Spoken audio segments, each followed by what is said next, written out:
Welcome back, everyone. In this part of the topic, we're going to continue and particularly talk about various patterns of inheritance.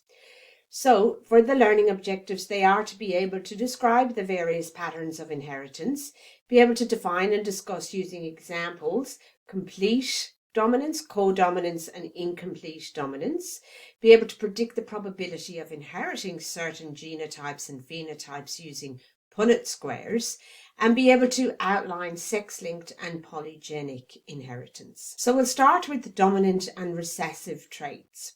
Remember that each inherited trait is controlled by two sets of similar genes, one from each parent, right? So you can have inheritance of traits that can be autosomal traits. So these are due to whatever the alleles that are inherited on the autosomal chromosomes, so 1 to 22 of chromosome pairs 1 to 22, or they can be sex-linked as well. And obviously they would be alleles that are present on either the X chromosome or the Y chromosome. So this is what this is repeating. Autosomal traits relate to alleles on autosomes, and sex-linked traits relate to alleles on the sex chromosomes, X or Y. Now, we have different types of alleles, right? So we have a dominant allele and a recessive allele, and we've talked about this before. Remember, an allele, it just describes different forms of genes, right? With a dominant allele for any particular trait, if it is present, its effects are seen.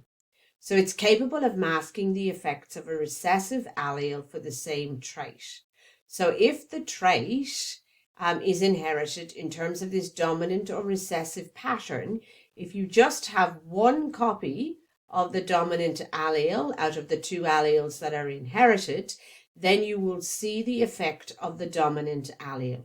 Going back to the inheritance of freckles, that follows a dominant recessive pattern. You will have freckles if you are either heterozygous, so if you have one dominant allele and one recessive allele, or if you have two dominant alleles. If you have two recessive alleles, then you won't have freckles. So with recessive allele, the effects are masked by the effects of a dominant allele for the same trait. So you must have two copies of the recessive allele for the trait to be expressed. Here's just a little summary table looking at dominant traits and genotypes and recessive traits and genotypes. Now remember that it's not always the dominant allele that is the normal sort of trait that's expressed, and that will make sense here. However, for normal color vision, you can see here, well, this one is X-linked, and I'll get onto it in a minute. X-linked means it's sex-linked. So for color vision, the gene is on the X chromosome, right? But you can still see that this is a dominant inheritance, because if somebody has, is homozygous for the actual color blindness or color vision, then they're going to have normal vision. If they're heterozygous as well, they're going to have normal color vision. If they also have, if it's a boy, so we can see X and Y there for a boy. And if there is one normal allele for normal vision on the X chromosome, then that boy will have normal vision. Remember that the boy has the Y chromosome, so this normal color vision gene is not present on the Y chromosome. Okay, so if we look here then at a colorblind person, a female would need two copies of the recessive gene, because there's two copies of the X chromosome. Or if it was a boy, only one copy, or a male only needs one copy of the recessive gene to have to be colorblind. I'm going to skip this normal coagulation here because it follows exactly the same pattern there as the color vision, but both of those are sex-linked, right? Same with normal muscle function there, and blood type. We'll talk about that in a minute, but I'll just go to a very simple one here, which is normal hepatic enzyme production versus a condition known as phenylketonuria. Okay, So with the normal hepatic enzyme production, this is looking at an autosomal trait. So if somebody is homozygous dominant or heterozygous, they will have normal hepatic enzyme production because this is following this dominant recessive pattern. And phenylketonuria then is only present when there is the inheritance of the 2 copies of the recessive allele. However, just going back here to this heterozygous here, this person would be a carrier, even though they would have normal hepatic enzyme production. And we're going to look at an example of this on the next slide, looking at albinism. So albinism is an autosomal recessive trait. Albinism just, describes or comes from the Greek meaning white. So there's a decreased or absence of melanin in the ectoderm-derived tissues, most notably the skin, the hair, and the eyes, and that does give that characteristic paleness, in particular, into the skin or to the skin. A person who has albinism will be sensitive to the sun, and therefore, they have an increased risk of skin cancer. So this dominant recessive inheritance reflects the interaction of dominant and recessive alleles, and we can map this in a Punnett square, which I'll show you on the next slide. A Punnett square itself is a diagram that's used to predict the probability of inheriting a particular genotype and therefore a phenotype. An example then is the probability of different offspring from 2 heterozygous parents for a particular trait. A carrier, as I mentioned on the previous slide, can pass an allele on to their offspring, but they don't express the trait themselves. So a carrier then would be a heterozygote for a recessive trait because they still have 1 copy of the dominant allele and therefore don't express the trait themselves. So this is a Punnett square, everybody. We're looking at albinism here. So you can see we have the alleles from the mother. And here we have the paternal alleles. Okay, so what we're looking at here is a Punnett square indicating the possible offspring of an albino mother. So you can see she has 2 copies of the recessive alleles, and a father who is homozygous for normal skin pigmentation. So 2 copies of the dominant allele there. Okay, so if we look at the maternal alleles, every ovum or secondary oocyte will carry the recessive gene, right? Because this is a recessive trait, and she has the albinism. The paternal alleles then are contributed by the spermatozoon, right? So every sperm produced by a homozygous dominant father will carry the dominant allele. And you can see that there in the head of those sperm cells there. So if the father is homozygous for normal pigmentation, then all of the children will have the genotype capital A, lowercase a, so they'll all be heterozygous. They'll all have normal skin pigmentation, but they will all be carriers for albinism. Okay, because if you just kind of cross those all out, that, dominant allele, if you match it with these 2 recessive alleles, will mean that that dominant allele will be present in the, the offspring. And similarly, the other allele, if that one gets, passed on, it would still be present in the developing offspring.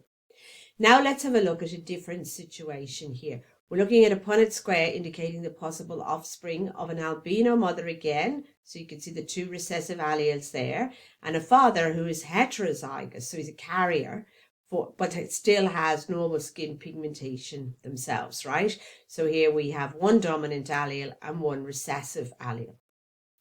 So half of the sperm produced by a heterozygous father then will carry the dominant allele, and the other half then will carry the recessive allele. So what you see here then is 50% of the children are heterozygous and will have normal skin pigmentation. However, 50% of the children will end up being homozygous recessive and exhibit albinism. So we're going to move on now and look at codominance and incomplete dominance. And you can see that here in this example here of these pretty flowers, that are all sorts of different colors. And I think these are petunias or pansies, but I'm not sure. Okay, so we have this red one being crossed with this white one here, and we're looking at incomplete dominance here. Now, with incomplete dominance, let's say this red one here is the dominant allele and this white one here is the recessive allele. Well, in incomplete dominance, both the dominant allele and the recessive allele are both expressed, but with the recessive one being at a much lower level. So what you end up with here is this pretty colored pink flower being the product of that. We also have a situation of codominance that can occur, and in this case it's resulting in this flower that is both red and white, and this is because both alleles are expressed equally at the same time, so that separate distinguishable phenotypes occur at the same time. Now we're looking at this here in terms of a flower, but we're going to talk about it in terms of the inheritance of blood groups.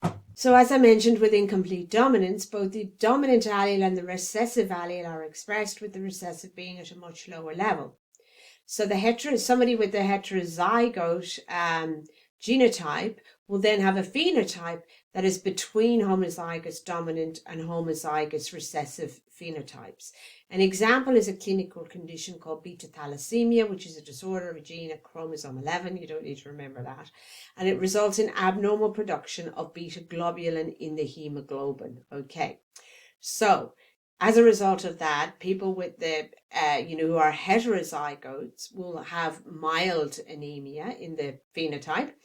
And people then who are homozygous recessive, that will produce major anemia. Now, I'm just going to introduce the concept of multiple allele inheritance here, which sounds complicated, but it's not really. And so this involves genes that exhibit more than two alternate alleles. Remember, an allele is a different form of a gene, and you can have multiple alleles, so more than two alleles. And the ABO blood grouping is an example of this. 3 alleles exist that determine what your blood type is going to be, whether it's A, or whether it's B, or whether it's going to be AAB, or whether it's going to be O, right? Now, these 3 alleles are uppercase I, A, and then uppercase I, B. So these I's, these uppercase I's here, are going to be dominant to this lowercase I here. Okay. Now you can see IA and IB are codominant and therefore don't mask each other's expression. So both are expressed if present, and that's what gives somebody the blood group AB, right? Remember, I is recessive, okay?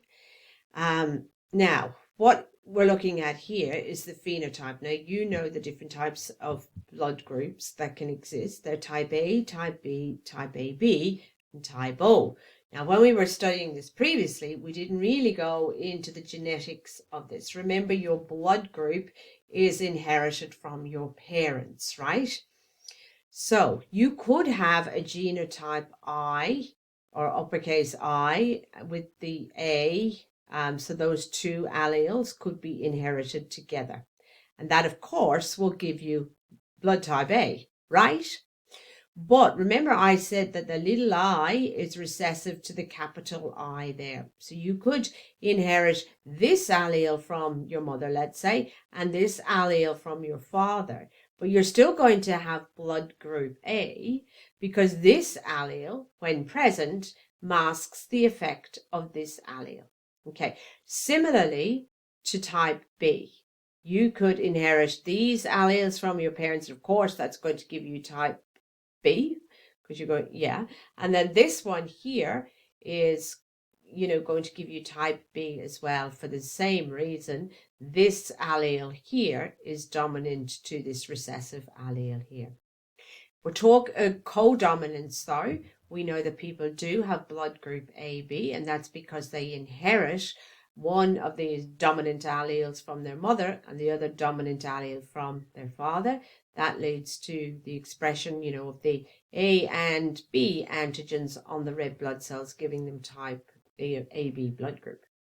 And then, of course, for type O, because it's recessive, you need to inherit both of the recessive alleles there for the type O blood group to be expressed. And this diagram here is just showing you the possible blood groups from parents that are both A. So depending on the actual alleles that are giving them that A blood group, the offspring could have blood group A or could have blood group O, right? Similarly, if somebody has blood group A and the other parent has blood group B, based on the alleles that are determining their blood groups, it's possible for the offspring to have either blood group A, B, AB, or O. And then, you can follow this through yourselves. We've got here, an A crossed with an AB. You can have A or B or AB, but never O, and that's because of that codominance there. And also an A and an O can give you blood group A and O, and B then, B or O. And you can see, I won't do all of this, but you can see that if both parents have blood group O, it's only possible then to have a baby with blood group O. And so this is just further looking at codominance. Remember here that both alleles are expressed equally at the same time, so that separate distinguishable phenotypes occur at the same time as well. And we're talking about, the A and B alleles in the blood group AB individual. And this is what you're looking at here, and I think it's a really neat little diagram to explain the possibilities. If we look at the father here, with the blood group is A, but the genotype there is AO, and then the mother has blood group B, but when we look at her alleles, it's B and O, right? If we then look, at the possibility of, the blood groups for the offspring, of course, it's going to be possible for blood type A to occur if the baby there inherits the A and the O from the parents. But you can also have codominance here, where this A allele from the father is inherited and this B allele here from the mother is inherited. And then similarly, the offspring might inherit the O from the father and the B from the mother, giving them blood group B, or even the O from the father and the O from the mother, and therefore that offspring will have the blood type O. Now, some traits are determined by genes on the sex chromosomes, and for this reason they're called sex-linked inheritance. The Y chromosome is very short compared to the X chromosome, and it only carries about 50 genes, whereas the X chromosome carries about 800 protein coding genes. Now, it's for this reason that when we're talking about sex-linked inheritance, that we usually are referring to X-linked inheritance. Although, there are a few sort of important Y kind of linked genes that can be inherited in boys. So X-linked genes are found only on the X chromosome. They're only passed on to sons by their mothers, remember, because they only have one X chromosome, so it has to be from their mother, and the Y chromosome is what makes them male, so it comes from their father. Recessive alleles are never masked or suppressed in males because they don't have anything to mask it. If the allele is present, on the X chromosome, because males only have one X chromosome, if the recessive allele is present on that X chromosome, then that trait is going to be expressed. So here we are looking at this figure that I showed earlier on. It's just looking at the X chromosome, showing you, the location of some of the genes there that are involved in disease. And look, you don't need to memorize those. Okay, so we're going to look at the inheritance of hemophilia, which is sex-linked, and it's an X-linked disorder. Remember that hemophilia is a rare genetic disorder where the blood doesn't clot properly, and that's due to the inheritance of or of a defective allele for factor 8. And remember, factor 8 is one of those clotting factors in the clotting cascade. Okay, up here we have the male, and here on the side we have the female. And if we look at the possible germ cells from a normal male parent, obviously this is X-linked, so it's not going to be on the Y, but you can see that this male parent is normal, so they must have the normal allele there for the normal production of factor 8. If we look at the possible germ cells then from a carrier female, so this female does not have hemophilia, but carries one defective allele there. Okay, if we then pop all of this into our Punnett square and we work out the different sort of combinations there, what you end up with in the possible outcome in children or offspring is a quarter will be normal female, and a quarter then will still be normal female in terms of phenotype, but they will be carriers of that defective gene. A quarter then will be normal male, and then a quarter will be males with hemophilia if they inherit that recessive allele there, because they only have one X chromosome, so it's going to be. Now, color blindness also follows this X-linked inheritance pattern. My father was color blind, and I am one of 6 girls, right? So all of us are carriers for color blindness. We've all got perfect color vision, but we all carry one of those recessive alleles. Now, between all of us, we've all had sort of 13 children combined, and of those 13 children, 7 of them are boys, and 4 of those 7 boys are colorblind, to different degrees, by the way. Now, in the tutorial, we'll do lots of these, Punnett square activities with you. So, you'll be able to predict the probability of inheriting certain genotypes and phenotypes. Now, some traits are inherited via polygenic inheritance, and this depends on the action of several different genes. It does result in a continuous phenotypic variation between the 2 extremes.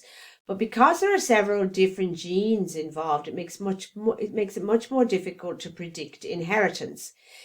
Trait examples include skin color, eye color, height, and also IQ. And this one over here is looking at skin color as an example.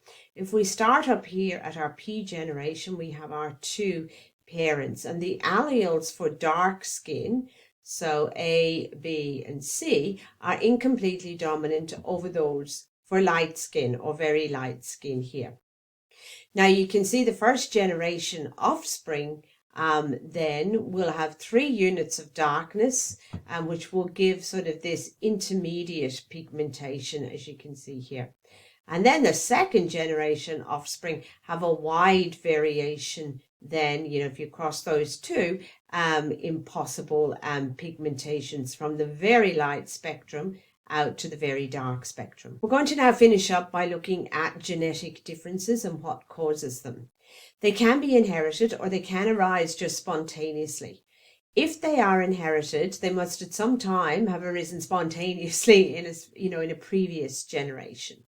So if you think of the inheritance of something like hemophilia in the royal family throughout Europe, it was thought to be due to a spontaneous mutation that Queen Victoria had, and then it became inherited.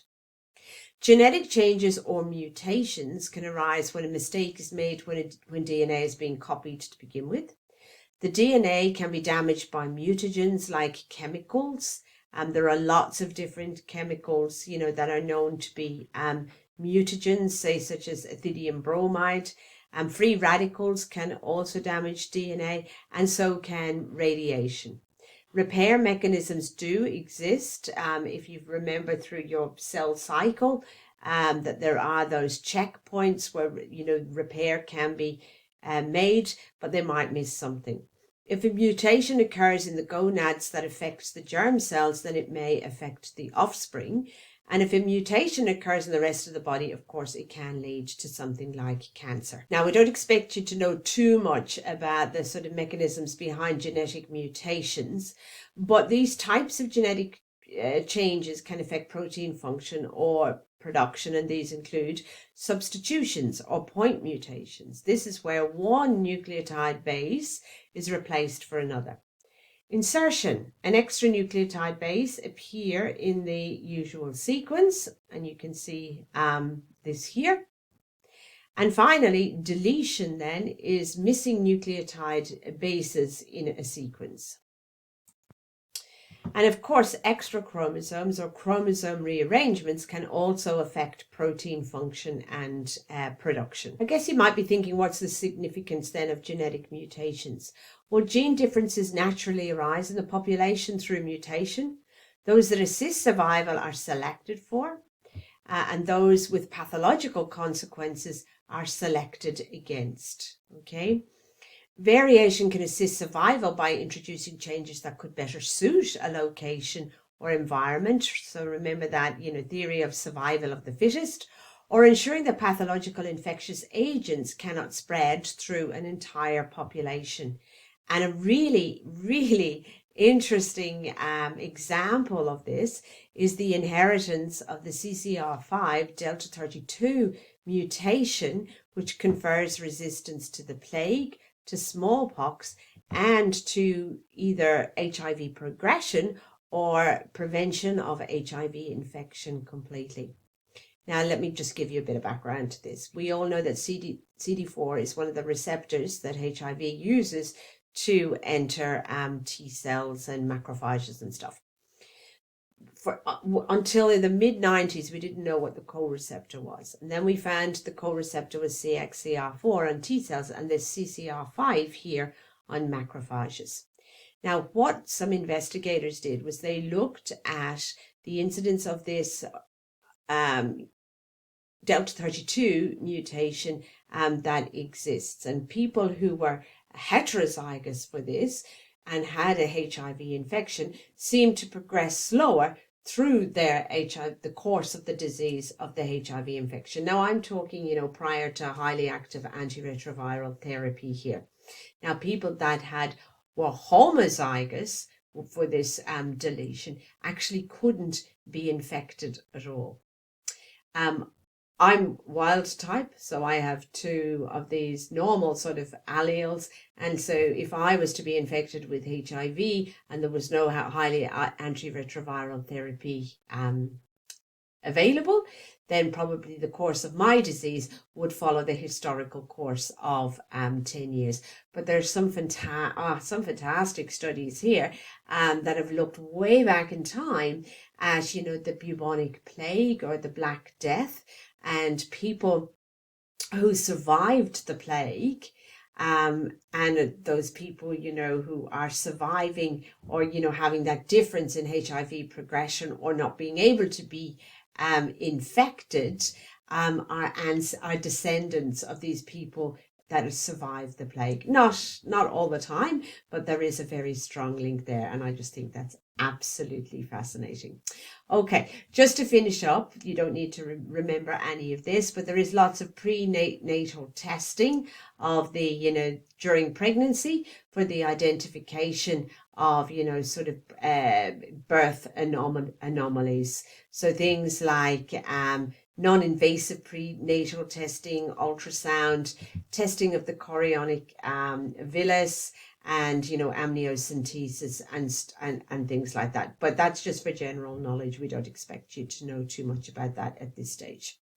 Okay, everybody, I have finished, and that is the end of the genetics part of this topic. When I come back, we're going to be talking about all of the sort of body systems and how they integrate to maintain homeostasis.